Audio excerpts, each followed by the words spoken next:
Seguimos com o Liberdade de Opinião e vamos conversar com o comentarista político Caio Coppola. Boa tarde, Caio. Boa tarde, Carla. Boa tarde ao espectador da CNN. É um prazer me endereçar aí a nossa audiência diretamente da cidade maravilhosa. Você não acredita a vista linda que eu tô nesse momento, viu, Carla? Tô vendo aqui o Pão de Açúcar, super bem recebido aqui pelos nossos colegas aqui na capital fluminense. Localização privilegiada, Caio. Muito. Bom, logo nas primeiras horas como presidente dos Estados Unidos, o Joe Biden indicou alguns caminhos políticos de seu governo e assinou pelo menos 15 decretos, incluindo a volta do país ao Acordo do Clima de Paris e à Organização Mundial da Saúde, além do uso obrigatório de máscaras no país.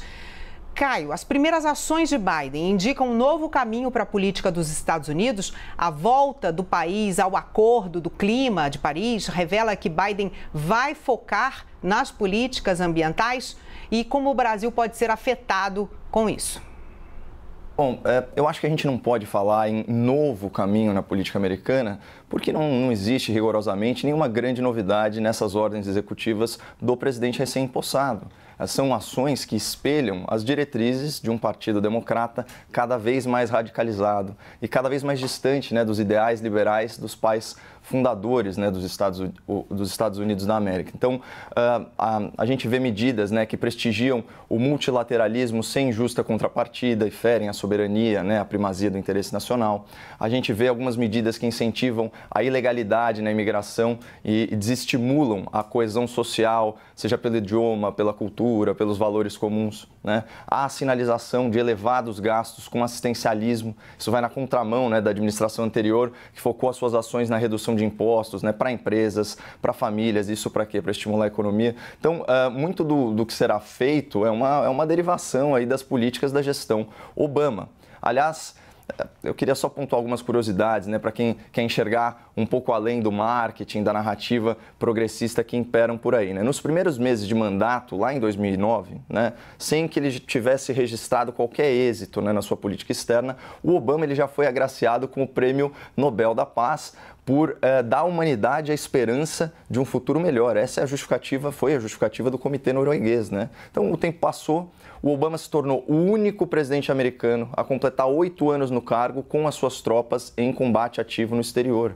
E mais, a negligência, a incompetência da gestão Obama no Oriente Médio influenciaram no fortalecimento, na expansão do Estado Islâmico, obrigando os americanos a travar mais uma guerra no Iraque. E ainda assim, Obama e os democratas, eles são retratados aí pela grande imprensa como se fossem pacifistas. Já Trump, em união de forças aí com os curdos, com os árabes, ele pôs fim ao califado, livrou o mundo dos líderes terroristas e fundamentalistas do Estado Islâmico e reduziu a presença militar americana no mundo árabe. E falando aí de Oriente Médio, foi Trump que mediou os acordos de paz históricos entre Israel, Emirados Árabes e o Bahrein. Antes disso, das 22 nações árabes no mundo, só 2, Egito e Jordânia, que reconheciam a legitimidade do Estado judeu. Agora são 4 países do Oriente Médio que abandonaram esse ódio xenófobo a Israel e tudo graças a esse ex-presidente que a grande imprensa rotula como agressivo e como avesso ao diálogo.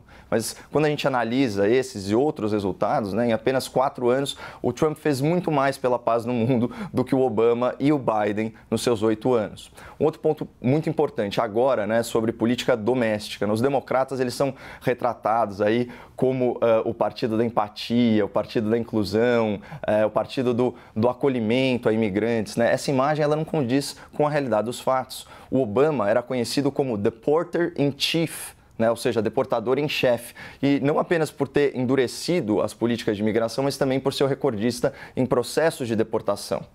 Agora o Biden e os democratas eles mudaram um pouco de estratégia e querem paulatinamente facilitar o processo de cidadania para imigrantes ilegais. Por quê? Simplesmente pelo perfil de renda dessa população que acaba se tornando refém do assistencialismo estatal e amplia a base eleitoral para políticos que encampem aí programas diretos ou indiretos de transferência de renda. O problema é que, como dizia a Margaret Thatcher, o socialismo dura só até acabar o dinheiro dos outros. Falando de imigração ilegal e do famigerado muro, outro decreto contemplado, outro item contemplado no decreto do Biden, né? As políticas do Donald Trump, incluindo sim ameaça de sanções comerciais e alguns acordos de deportação, né, com os países latinos, elas foram responsáveis por uma redução drástica, né, no fluxo de imigrante sem documento que tenta sempre cruzar as fronteiras americanas, né? Então, só para ficar em um exemplo, em um trimestre de 2019, o fluxo de mexicanos ilegais nos Estados Unidos despencou mais de 50%. Também é muito digno de nota, né, o esforço dessa nova administração Biden na questão racial. Né? Porque durante as primárias do Partido Democrata, né, para a escolha, né, do candidato presidencial, a atual vice-presidente, a Kamala Harris, que é afrodescendente, ela criticou duramente Joe Biden por ir contra medidas de integração nas escolas, né, na época que ele era parlamentar, e por elogiar e colaborar com senadores segregacionistas, né, ou seja, que defendiam medidas de separação com base no tom de pele. Né? Então, só a título de contraponto, o Trump, que parte da imprensa chega a pintar como racista, né, foi o responsável pelo recorde de emprego entre a população afro-americana e hispano-americana. Né? Então, já que a gente falou também da Thatcher, aqui cabe uma citação de outro conservador, né, o ex-presidente americano Reagan, né, o melhor programa social é um emprego. E, finalmente, para fechar, né, falando sobre o retorno dos Estados Unidos à OMS, né, a Organização Mundial da Saúde, os americanos são os maiores contribuintes para esse órgão multilateral. Né? A gente está falando aí de algo na casa de 400 milhões de dólares por ano. Né? E, com razão, a gestão anterior da Casa Branca avaliou que o órgão cometeu erros gravíssimos, né, de orientação pública no início da pandemia e atuou de forma muito tendenciosa em prol da China, né, o país em que se deu o surto inicial da pandemia, que censurou, que perseguiu, que prendeu médicos e jornalistas envolvidos na descoberta, né, desse novo vírus, que omitiu do mundo por meses a gravidade da situação, que realizou medidas de isolamento social doméstico sem restringir voos internacionais, né, entre outras tantas medidas questionáveis do regime chinês e que podem ter acarretado aí a perda de centenas de milhares de vidas, né, sem falar nas consequências econômicas. Né? Então, o retorno dos Estados Unidos para a OMS sinaliza uma tolerância da gestão Biden, né, com viés e com as omissões, né, da organização, e também indica, de certa forma, que essa nova Casa Branca ela não pretende responsabilizar a China pelas suas faltas e pelas violações de direitos humanos durante a crise. O presidente Jair Bolsonaro mandou uma carta ao presidente dos Estados Unidos, Joe Biden. Bolsonaro falou em excelente futuro para a parceria entre Brasil e Estados Unidos em prol do desenvolvimento sustentável e da proteção do meio ambiente. Vale lembrar que o presidente brasileiro já trocou críticas abertas com Biden sobre a preservação da Amazônia. Caio, a carta enviada por Bolsonaro é um bom gesto diplomático para tentar a aproximação com Biden? O presidente brasileiro vai precisar de mais ações para estar mais próximo do presidente norte-americano? Olha, quando a gente fala de política externa, a gente tem que tomar muito cuidado para não projetar a dinâmica de relações pessoais para relações diplomáticas, né? Então, aqui fica aquela lição do estadista francês, do Talleyrand, né? Então, a gente está falando aí finalzinho do século XVIII, começo do século XIX. Ele dizia o seguinte, olha, nações não têm amigos, nações têm interesses. Então, existem muitos gestos que são protocolares e, sinceramente, o que vai, de fato, pautar as ações de Biden e de Bolsonaro são o que eles entendem como objeto do interesse nacional. Né? Então, por exemplo, se falou muito, para ficar num exemplo análogo, né? Se falou muito de que a China estaria fazendo algum tipo de retaliação, né, com os insumos de vacina, só que ao mesmo tempo a gente tem a China responsável por 2/3, acho que mais de 2/3 do superávit da balança comercial brasileira, que estava aí na casa dos 50 bilhões de dólares. Então, que adversário é esse que compra e que ainda tem uma relação, do ponto de vista deles, né, deficitária em termos de balança comercial? Então, na hora do vamos ver, na hora que realmente interessa, né, não prevalece questões pessoais ou questões políticas menores. Né? Eles são chefes de Estado que estão fazendo, dentro do que eles entendem, o melhor para cada país. Então, nesse sentido, a carta do Bolsonaro para o Biden, ela tem um tom protocolar e, de fato, não tem como falar que não é uma medida acertada, e dependendo de quanto que o Brasil quer estreitar a relação com os Estados Unidos, ela vai ser seguida aí de outros gestos aí de boa vontade, e tomara que seja assim. Subprocuradores do Ministério Público Federal criticaram a nota do Procurador-Geral da República, Augusto Aras, que atribui ao Congresso o julgamento de eventuais ações ilícitas de autoridades como o presidente da República e ministros. Os subprocuradores pressionam a Aras a ampliar as investigações focadas no Amazonas por acreditarem que há indícios de crime comum em relação à situação enfrentada pelo Estado. O ministro do STF, Marco Aurélio Mello, disse à CNN que não vê com bons olhos esse movimento de Aras, que precisa ser visto como o fiscal maior da lei. Qual é a sua avaliação, Caio, sobre a nota de Aras, sobre a reação dos subprocuradores?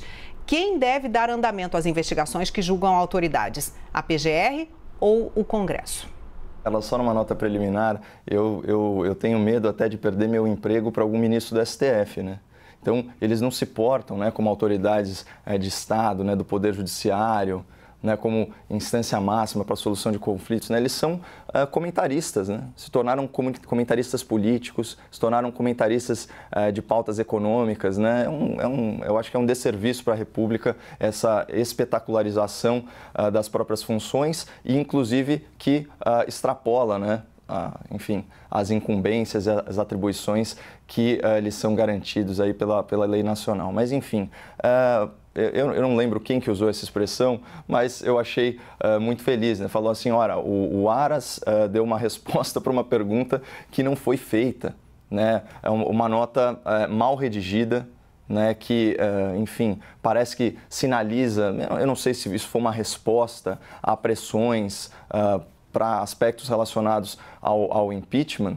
E, nesse sentido, a carta dele, eu até entendo, ele joga essa responsabilidade no Congresso Nacional. É até engraçado, porque pega uma liderança, né, que, como é o caso do Rodrigo Maia, né, presidente da Casa, que tem aí pilhas, né, de processo de impeachment que ele poderia ter pautado, não acredito que com razão, mas aí de maneira extremamente hipócrita ele vai à imprensa e, enfim, engrossa o caldo, né, aumenta o coro pró-impeachment, sendo que a prerrogativa de pautar algum dos processos era dele, o que denota que, mesmo ele fazendo toda a força, não identificou nenhum crime. Eu acho que, nesse sentido, vem uma parte do teor da carta do Aras. Mas, também falando sobre a decretação do estado de defesa, extremamente infeliz, extremamente desnecessário, como tem sido outras manifestações do procurador, inclusive fazendo lives, né, com grupos de advogado, atacando forças-tarefa do próprio Ministério Público, especialmente a Lava Jato. É muito complexo para nós entendermos aí a agenda do procurador.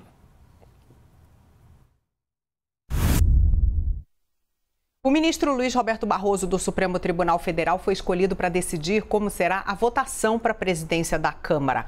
Barroso será o relator de uma ação apresentada pelo PDT para contestar a definição de uma votação presencial no dia 1º de fevereiro.